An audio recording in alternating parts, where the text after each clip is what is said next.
अपने फ़राइज़ और कारहाय मनसबी ईमानदारी, सालमियत, इस्तेहकाम, यकजहती और खुशहाली की खातिर अंजाम दूंगी। कल से नहीं, आज से इंशाअल्लाह ताला अभी ओथ के बाद मैं सीधा अपने दफ्तर जाऊंगी और मंशूर पर अमल दरामद आज से शुरू। मरियम नवाज पाकिस्तान की पहली खातून वज़ीर आला मुंतखब। मरियम नवाज ने 220 वोट हासिल किए। अपोजिशन के बाइकॉट और वॉकआउट के बाइस राना आफ्ताब कोई वोट हासिल ना कर सके।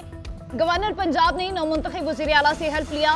नौमुंतखब वज़ीर आला मरियम नवाज का असेंबली से खिताब करते हुए कहना था, मेरे दिल में इंतकाम और बदले का कोई जज्बा नहीं, सबके साथ मिलकर काम करूंगी। मेरे ऑफिस के दरवाजे उनके लिए भी खुले हैं जिन्होंने मुझे वोट नहीं दिया।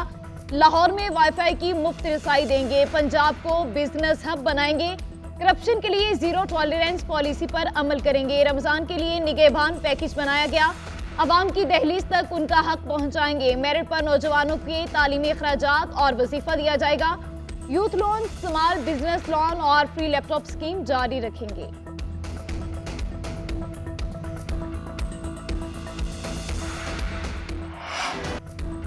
नौमुंतखब वज़ीर आला अवाम को रिलीफ देने के लिए मुतहर्रिक। महंगाई में कमी और अमन अमान के हवाले से इजलासों की सदारत। 5 रोज में प्राइस कंट्रोल के लिए बाकायदा डिपार्टमेंट कायम करने का हुक्म। बोली महंगाई पर काबू पाना अव्वलीन तरजीह है।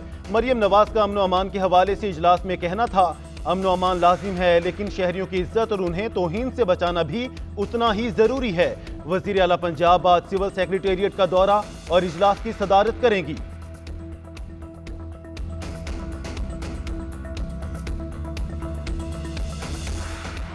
As the Chief Minister of the province of Sindh. Congratulations, sir. आज इस असेंबली ने मुझे तीसरी बार इस सूबे की सरबराही के लिए चुना है। बिलावल भुट्टो जरदारी साहब ने कहा कि अगर मुराद अली शाह को जेल भेजते हो तो जेल से मेरा चीफ मिनिस्टर होगा। हम लोगों की नब्ज को जानते हैं। अपनी 1 या 2 या 4 या 5 सीटों के लिए इस मुल्क की सालमियत से नहीं खेलेंगे। मुराद अली शाह तीसरी मरतबा सिंध के वज़ीर आला बन गए। एमक्यूएम के उम्मीदवार अली खुर्शीदी नाकाम रहे। सुन्नी इत्तेहाद काउंसिल और जमात इस्लामी के एक रुकन ने वोट में हिस्सा नहीं लिया। अरकान का स्पीकर डाइस के सामने एहतजाज। धांधली ज़दा इलेक्शन नामंजूर के नारे। स्पीकर अवैस शाह ने कहा कि धांधली की बात करनी है तो इलेक्शन कमीशन में जाएं। नौमुंतखब वज़ीर आला सिंध मुराद अली शाह का खिताब करते हुए कहना था, हुकूमती बेंचेस पर बैठे एक एक रुकन के फॉर्म 45 की जिम्मेदारी मैं लेता हूँ। जो नहीं जीत सकते वो दूसरों पर इल्जाम लगाते हैं। अगर कोई कराची को सिंध से अलग समझता है तो वो अपने दिमाग से निकाल दे। गरीब अफराद के लिए 300 यूनिट बिजली फ्री देंगे। अगर मुल्क को आगे बढ़ाना है तो मुल्क का मुस्तकबिल बिलावल भुट्टो जरदारी हैं। शर्जील मेमन का असेंबली इजलास से खिताब में कहना था, इस वक्त सबसे अहम है सबको साथ लेकर चले।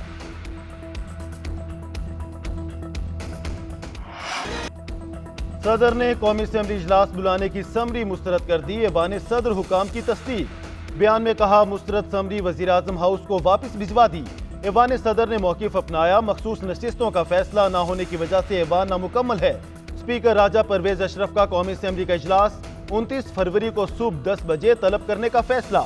ज़राए के मुताबिक कौमी असेंबली इजलास में नौमुंतखब अरकान से हल्फ लिया जाएगा।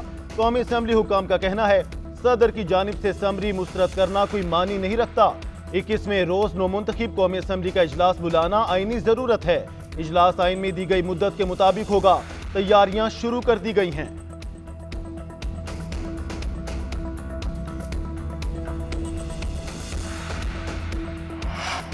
सदर ने इजलास न बुलाने का फैसला आइन के मुताबिक किया। अब कौमी असेंबली इजलास से पहले मखसूस नशिस्तों का फैसला हो जाएगा। रहनुमा तहरीक इंसाफ शेर अफजल मरवत की गुफ्तगू। कहते हैं, पीपल्स पार्टी ने आधी मुद्दत के लिए हुकूमत बनाने की ऑफर की। हम मौलाना फजलुर रहमान को धांधली के खिलाफ एहतजाज की हद तक कायल करना चाहते थे। JUIF के साथ कोई इत्तेहाद नहीं हुआ, ना होगा। रहनुमा PTI बैरिस्टर गौहर कहते हैं, हमारा झगड़ा किसी से नहीं, अब नए रास्ते तलाश करना होंगे। जमहूरियत को आगे बढ़ने देना होगा। हम नहीं चाहते मजीद मसाइल पैदा हों, हमें सिर्फ इंसाफ चाहिए। तहरीक इंसाफ और बानी PTI सबसे पॉपुलर हैं और वो जल्द आवाम के दरमियान होंगे।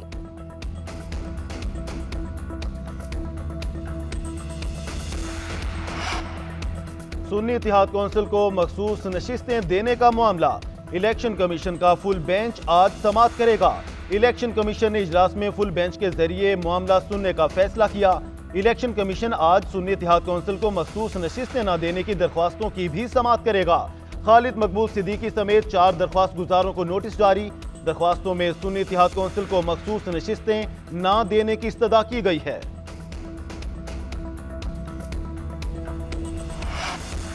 अफसोस है, पंजाब में मैंडेट चोरी करके वज़ीर आला बनी। ये पाकिस्तान की तारीख का सबसे ज्यादा धांधली ज़दा इलेक्शन है। पाकिस्तान में शिफाफ इलेक्शन और आइन की सरबुलंदी के लिए इकट्ठे होंगे। रहनुमा तहरीक इंसाफ असद कैसर की BNP के सरबराह अख्तर मेंगल से मुलाकात के मौके पर गुफ्तगू। अख्तर मेंगल बोले, जब तक आइन की बालादस्ती नहीं होती मुल्क आगे नहीं जाएगा। पेन किलर की बजाय जनरल सर्जरी से इस मर्ज का खात्मा होगा। ये इंतखाबात मुनफरिद हैं कि अब तक नताइज आ रहे हैं। धांधली जैसे मसले का मुस्तकिल हल होना चाहिए। मरियम नवाज के वजीर आला मुंतखब होने पर सुन्नी इत्तेहाद कौंसिल के अरकान का पंजाब असम्बली के अहाते में एहतजाज। नारेबाजी, शोर शराबा, ऐवान से वॉकआउट कर गए। स्पीकर ने कमेटी के जरिए ऐवान में वापस बुलाया। सुन्नी इत्तेहाद कौंसिल अब अपना ओपोजिशन लीडर नामजद करेगी। राना आफ्ताब कहते हैं, अवाम ने हमारे हक में फैसला दिया है। असल राज अवाम के दिलों में होता है। चाहते हैं नामुनासिब हालात में भी जमहूरियत को लेकर चलें। शौकत बसरा ने भी सियासी हरीफों को निशाने पर ले लिया। बोले, फार्म 47 की जाली पैदावार को नहीं मानते। मरियम नवाज जाली वजीर आला बनी हैं। बंदूक की नोक पर मैंडेट छीना गया। मरियम नवाज को मोहर शराफत से शिकस्त हुई, इसके बावजूद वजीर आला बनाया गया। मुल्क में आइन और कानून का मजाक बनाया गया है। हमारे लोगों को ना आने दिया गया तो एहतजाज की कॉल देंगे। खैबर पख्तूनख्वा में हुकूमत साजी के लिए PTI की मुशावरत मुकम्मल। सूबाई काबीना के लिए मुजव्विज़ा नाम बानी PTI को भेजे जाएंगे। काबीना 15 से 20 अफराद तक महदूद रखने की तजवीज़। मुशीरों के लिए हारने वाले उम्मीदवारों को तरजीह दी जाएगी। बलोचिस्तान की वजारत आला के लिए ज़हूर अहमद बलीदी मजबूत उम्मीदवार बन गए। ज़राए के मुताबिक ज़हूर अहमद बलीदी को पीपल्स पार्टी अरकान समेत अपोजिशन अरकान की भी हिमायत हासिल है। बलोचिस्तान में हुकूमत साजी के लिए नून लीग और पीपल्स पार्टी इत्तेहाद के लिए कमेटी कायम कर दी गई है।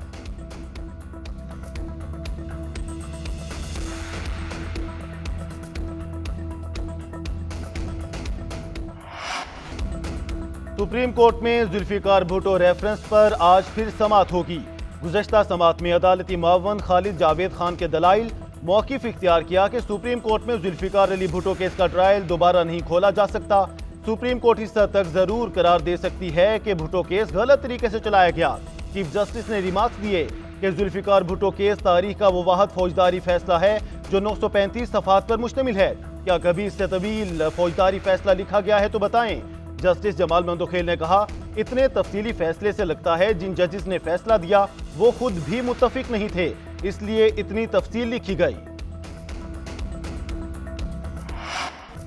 हुकूमत ने अवाम को बिजली की कीमतों का फिर बड़ा झटका दे दिया। बिजली की कीमतों में 7 रुपए फी यूनिट का बड़ा इजाफा। बिजली की कीमतों में इजाफा माहाना फ्यूल एडजस्टमेंट की मद में किया गया।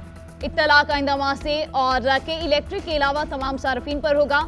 कीमतें बढ़ने से सार्फिन पर 60 अरब का बोझ पड़ेगा।